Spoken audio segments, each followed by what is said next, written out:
আওয়ামী লীগ এখন কি করবে, এটা হচ্ছে আজকের আলোচনার বিষয়। আওয়ামী লীগ, আপনারা জানেন যে গতকাল শেখ হাসিনাকে ফাঁসি দেওয়া হয়েছে। তো এরপরে দলের মধ্যে তো পরিবর্তন আসবে, এটা খুব স্বাভাবিক। আওয়ামী লীগের সমস্যা যেটা, তার গ্রুপ অফ লিডারশিপটা নাই হয়ে গেছে 2009 সালের পর। আওয়ামী লীগ এখন একক নেতা নির্ভর দল হিসাবে প্র্যাকটিস করছে গত 15-16 বছর, শেখ হাসিনা নির্ভর। তো এই শেখ হাসিনা নির্ভর থাকার কারণে যে অন্যান্য যে নেতাগুলো, সেই নেতাদের আর প্রভাব নাই দলের উপরে। আওয়ামী লীগের আসলে নেতা কে, সেইটাই এখন কর্মীরা ভালো করে বুঝতে পারে না যে এই দলের নেতা কে। শেখ হাসিনার পর এই দলের যে গ্রহণযোগ্য নেতা, তারা তাদের গ্রহণযোগ্যতা নিয়ে নেতাদের কর্মীদের মধ্যে প্রশ্ন আছে। তো এই হচ্ছে আওয়ামী লীগের অবস্থা। এই অবস্থায় তার মূল নেতা যে শেখ হাসিনা, তার যে বিচার রায় হয়ে ফাঁসি হয়ে গেল, তো উনি তো আর বাংলাদেশে আসতে পারতেছেন না। বাংলাদেশে আসলে উনাকে শুধু যদি জেল হইতো তাইলে একটা কথা ছিল যে উনি জেলে চলে যাবেন, কিন্তু বাংলাদেশে আসলে উনাকে ফাঁসিতে ঝুলানো হবে। তো সেই প্রেক্ষিতে আওয়ামী লীগের ভবিষ্যৎ নিয়ে তাদের নেতা কর্মীরা নিজেরাই শঙ্কিত। তার উপর আওয়ামী লীগ যে রাজনীতিটা করতেছে সেটা হচ্ছে প্রতিহিংসা, নাশকতা। তো ওখান থেকে বসে দলের যে মূল নেতা যে বক্তব্য দেয়, যে প্রতিহিংসামূলক কথাবার্তা বলে, যে নাশকতার কথা বলে, যে নাশকতার নির্দেশ দেয়, এইগুলির নাম রাজনীতি না। রাজনৈতিক দলগুলি জনগণের প্রতিনিধি হিসাবে রাষ্ট্রের সাথে বার্গেনিং করে, রাষ্ট্রের কাছে বিভিন্ন দাবি দাওয়া উপস্থাপন করে, রাষ্ট্রের সাথে রাজনৈতিক ফয়সালা করে। রাজনৈতিক দল জনগণের একটা অংশকে প্রতিনিধিত্ব করে বিধায় সে প্রতিশোধমূলক কোনো কর্মসূচি দিতে পারে না। কারণ প্রতিশোধমূলক কর্মসূচি হচ্ছে জনগণের একটা অংশকে আরেকটা অংশের বিরুদ্ধে ব্যবহার করা, দুইটা জনগণের ভিতরে দ্বন্দ্ব তৈরি করা, জনগণের মধ্যে সংঘর্ষ তৈরি করা। এইটা রাজনৈতিক দলের কাজ না। রাজনৈতিক দলের কাজ হচ্ছে জনগণের পক্ষে রাষ্ট্রের সাথে জনকল্যাণমূলক বিষয়গুলি নিয়ে ফয়সালা করা। এইটা হচ্ছে রাজনৈতিক দলের কাজ। প্রতিশোধমূলক কাজ হয় ব্যক্তির সাথে ব্যক্তির। একজন ব্যক্তি একজনকে থাপ্পড় দিল, সেই ব্যক্তি পাল্টা থাপ্পড় দিতে পারে ওই ব্যক্তিকে। সেই ধরনের আচরণকে আমরা বলি প্রতিশোধমূলক আচরণ। প্রতিশোধ কথাটাই রাজনৈতিক দলের জন্য প্রযোজ্য না। রাজনৈতিক দল কখনো বলতে পারে না যে আমি অমুক রাজনৈতিক দলের নেতাকে দেখে নিব।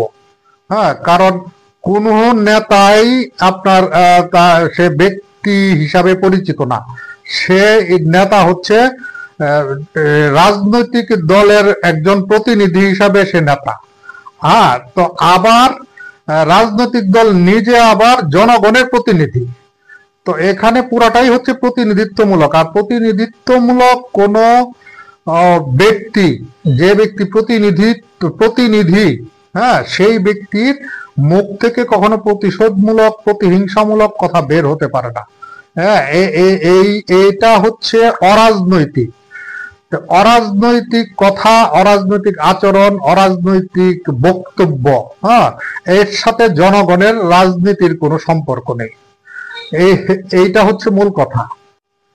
তাহলে আওয়ামী লীগ এখন কি করবে? আওয়ামী লীগকে জনগণের সাথে একটা রাজনৈতিক বোঝাপড়া করতে হবে। সেই বোঝাপড়াটা হবে এরকম যে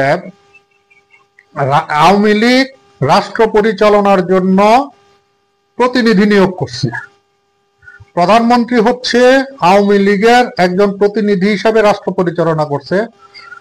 মন্ত্রী পরিষদের প্রতিটা ব্যক্তি দলের প্রতিনিধি হিসাবে রাষ্ট্র পরিচালনা করছে। এবং রাষ্ট্র পরিচালনা করতে গিয়ে তারা যদি কোনো ধরনের জনবিরোধী কাজ করে থাকে, কোনো ধরনের অপরাধমূলক কাজ করে থাকে, সেই দায় দায়িত্ব আওয়ামী লীগের না। এই মর্মে আওয়ামী লীগকে ঘোষণা দিতে হবে। শুধুমাত্র ঘোষণাই না, ওই দল থেকে ওই ব্যক্তিদেরকে যারা রাষ্ট্র পরিচালনা করতে গিয়ে অপরাধ করছে এবং রাষ্ট্রের আদালত কর্তৃক যারা আপনার অপরাধী হিসেবে চিহ্নিত হয়েছে তাদেরকে দল থেকে বহিষ্কার করতে হবে। বহিষ্কার করে তারপর আওয়ামী লীগ এসে জনগণকে বলতে হবে যে আমরা যারা 24 জুলাই যারা অপরাধমূলক কাজ করছে, হত্যাকাণ্ড নির্দেশ দিছে, তাদেরকে আমরা দল থেকে বহিষ্কার করছি। এখন আমরা জনগণের কল্যাণের জন্য জনগণের পক্ষে আমরা কাজ করতে চাই। এটা হচ্ছে সংগঠন হিসাবে, মানে আওয়ামী লীগ সংগঠন হিসাবে জনগণের সাথে বোঝাপড়া। আওয়ামী লীগের আরো একটি রাজনৈতিক ফয়সালা করতে হবে, সেটা হচ্ছে 24 জুলাই আন্দোলনের পর এই দেশের জনগণ যেভাবে ভারতীয় আধিপত্যবাদের বিরুদ্ধে রাজনৈতিক সংগ্রাম করতেছে, আওয়ামী লীগকে সেটা নিয়ে কথা বলতে হবে। তারা ভারতীয় আধিপত্যবাদের পক্ষে জনগণের আন্দোলনকে সমর্থন দিতে হবে।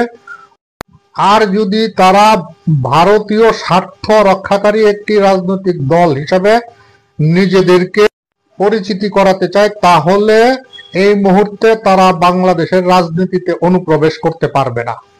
হ্যাঁ, এই রাজনৈতিক ফয়সালাটা আওয়ামী লীগকেই করতে হবে।